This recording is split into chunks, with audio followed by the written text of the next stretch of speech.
Ngày 26 tháng 8 năm 1937, hai chiếc oanh tạc cơ của Nhật Bản xé gió lao xuống như những con chim ưng săn mồi. Mục tiêu, một chiếc xe hơi màu đen đang chở nhân vật quan trọng nhất Trung Hoa Dân Quốc, Tưởng Giới Thạch. Một tiếng nổ rung chuyển đất trời, chiếc xe dẫn đầu biến thành cầu lửa nát vụn. Người Nhật reo hò, họ tin rằng con rồng đầu đàn của Trung Hoa đã bị tiêu diệt. Nhưng khi khói tan, Tưởng Giới Thạch vẫn còn sống. Chỉ nhờ một linh cảm kỳ lạ vào phút chót, ông đã đổi sang ngồi chiếc xe thứ hai, thoát chết trong gang tấc. Tưởng Giới Thạch lạnh gáy nhận ra một sự thật: có kẻ phản bội, kẻ đó biết chính xác giờ giấc, lộ trình và loại xe ông đi. Vậy kẻ đứng sau âm mưu hoàn hảo này là ai? Câu trả lời là một cái tên khiến cả Thượng Hải vừa khao khát vừa run sợ. Đó là Nam Tạo Vân Tử. Chào mừng các bạn trở lại với lượt mở hồ sơ mật Studio. Thượng Hải những năm 1930 không chỉ có bến Thượng Hải lãng mạn như trong phim. Đó là thành phố của tội ác, nơi gián điệp nhiều như nấm sau mưa. Hôm nay, chúng ta sẽ giải mã hồ sơ về Nam Tạo Vân Tử. Không chỉ kể lại cuộc đời cô, chúng ta sẽ đi sâu phân tích những nghiệp vụ tình báo đẳng cấp mà cô sử dụng. Từ kỹ thuật mỹ nhân kế, cách truyền tin bằng mật mã cho đến cuộc vượt ngục khó tin nhất lịch sử. Để tạo ra một điệp viên thượng thừa, người ta không tìm thấy ở trường đại học. Người ta tạo ra họ từ trong bóng tối. Nam Tạo Vân Tử sinh năm 1909, là con gái của một gia đình quân Việt Nhật. Năm 13 tuổi, cái tuổi lẽ ra phải được cấp sách đến trường, cô bị cha gửi vào một trường đào tạo điệp viên đặc biệt của trùm tình báo Don Howard Kenji. Tại đây, Vân Tử trải qua quy trình tẩy não và huấn luyện tàn khốc để biến thành một vũ khí sống.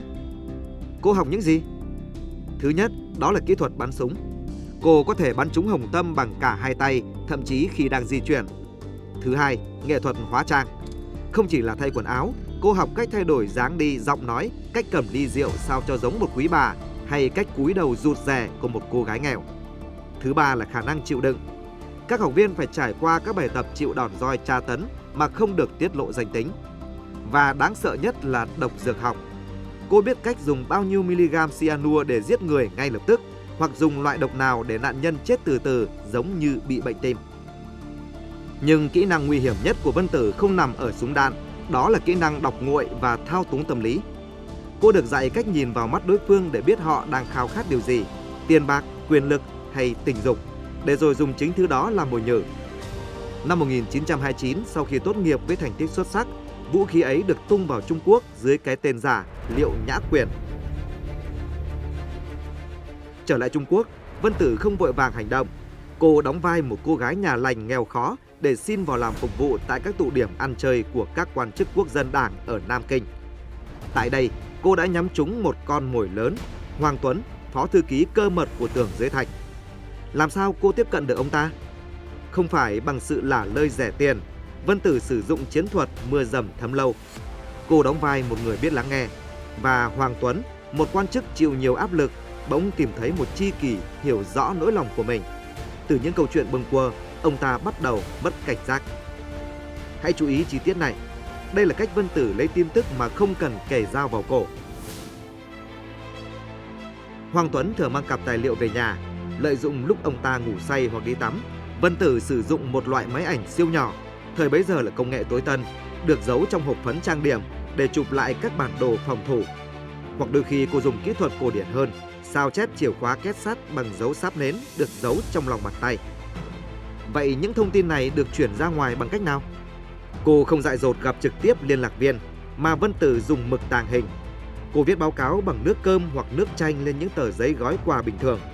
Khi hơ lên lửa, chữ mới hiện ra. Hoặc cô để lại ám hiệu bằng cách đặt các chậu hoa trên ban công theo quy ước màu sắc. Hoa đỏ là có tin gấp, hoa trắng là an toàn. Nhờ mạng lưới của Vân Tử, quân Nhật nắm rõ điểm yếu của pháo đài Ngô Tùng, Giang Âm. Hàng nghìn binh sĩ Trung Hoa đã ngã xuống vì những quả pháo kích chính xác đến từng mét của quân Nhật.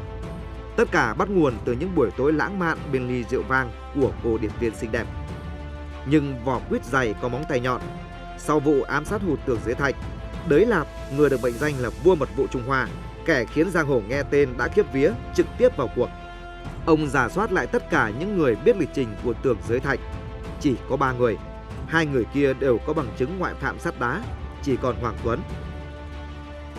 Đội ngũ phản gián bắt đầu theo dõi Hoàng Tuấn 24/7. họ phát hiện ông thường xuyên lui tới một căn hộ bí mật, và từ đó chân dung người tình bé nhỏ Liệu Nhã Quyền dần lộ diện. Khi Đới Lạp cho quân ập vào bắt giữ, Vân Tử vẫn đang ung dung ngồi trang điểm, không có sự hoảng loạn, không có chống cự. Cô ta bình tĩnh đến mức các nhân viên an ninh phải rùng mình. Trong phòng giam, Vân Tử đối mặt với những đòn tra tấn tinh thần khắc nghiệt, nhưng cô không hé răng nửa lời. Chỉ đến khi Hoàng Tuấn bị xử bắn và đưa ra các bằng chứng không thể chối cãi, cô mới thừa nhận thân phận của mình. Nam tạo Vân Tử bị tuyên án tử hình, nhưng đây mới là lúc kịch bản phim hành động đạt cao trào. Trong những ngày chờ thi hành án, Vân Tử nhận thấy viên cai ngục coi giữ mình là một kẻ háo sắc và tham lam. Cô bắt đầu thi triển kỹ năng cuối cùng, tâm lý chiến. Cô than khóc, kể lể về hoàn cảnh đáng thương, dùng nhan sắc mặn mà của mình để mê hoặc hắn. Cô hứa hẹn về một kho báu vàng bạc đang giấu ở Thượng Hải nếu hắn giúp cô trốn thoát. Một buổi tối, viên cai ngục tắt hệ thống báo động và chuốc rượu say các lính gác khác. Vân Tử bước ra khỏi nhà lao Nam Kinh, tháo bỏ bộ quần áo tù nhân, hòa vào màn đêm. Từ cõi chết trở về, cô trốn sang Thượng Hải, tiếp tục hoạt động cho đặc vụ Nhật. Một lần nữa, cô chứng minh mình là con hổ ly chín đuôi không thể bị bắt giữ. Thượng Hải năm 1942, mưa phùn lất phất trên những con phố lát đá. Vân Tử lúc này đã trở thành cái gai trong mắt Đới Lạp. Ông ra mật lệnh trừ gian, bằng mọi giá phải tiêu diệt nam tạo Vân Tử, không cần bắt sống. Các điệp viên của Đới Lạp đã mật phục suốt nhiều tháng trời. Họ phát hiện ra một thói quen của cô. Dù là điệp viên, cô vẫn khao khát cuộc sống xa hoa. Cô thường xuyên đến vũ trường Bách Lạc Môn để khiêu vũ và chơi bài. Đó là tử huyệt của cô.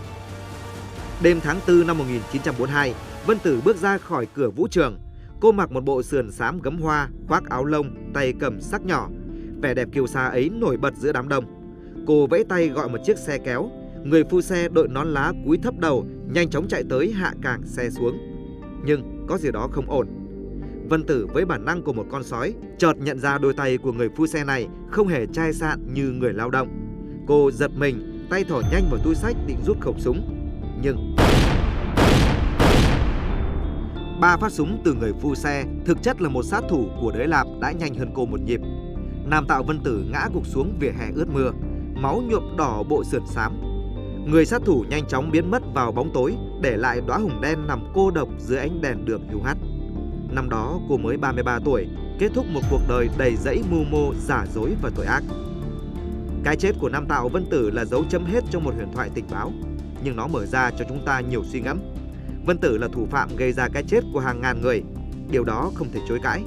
Nhưng ở một góc nhìn khác, cô cũng là nạn nhân của chủ nghĩa quân phiệt cực đoan, thứ đã cướp đi tuổi thơ của một cô bé 13 tuổi, biến cô thành một công cụ vô cảm, tước đi quyền được sống một cuộc đời bình thường, được yêu thương và hạnh phúc. Chiến tranh không chỉ có bom đạn, chiến tranh còn là những cuộc đấu trí trong bóng tối, nơi ranh giới giữa sự sống và cái chết chìm mỏng như một sợi tóc. Và trong cuộc chiến ấy, dù thắng hay bại, con người vẫn là những quân cờ chịu nhiều đau đớn nhất. Câu chuyện về nam tạo Vân Tử nhắc nhở chúng ta rằng, phía sau những hào quang của chiến công hay sự tàn độc của tội ác luôn là những số phận con người bị lịch sử cuốn trôi. Vậy còn bạn ấn tượng nhất với chi tiết nào trong cuộc đời của nữ điệp viên số 1 này? Kỹ năng tình báo thượng thừa hay cái chết bi kịch? Hãy để lại bình luận bên dưới, chúng tôi rất muốn nghe ý kiến của các bạn. Nếu thấy video này hấp dẫn như một bộ phim hành động, các bạn đừng quên tặng kênh một like và nhấn nút đăng ký để không bỏ lỡ những hồ sơ mật tiếp theo. Lật mở hồ sơ mật studio, nơi sự thật lịch sử còn hấp dẫn hơn cả phim ảnh.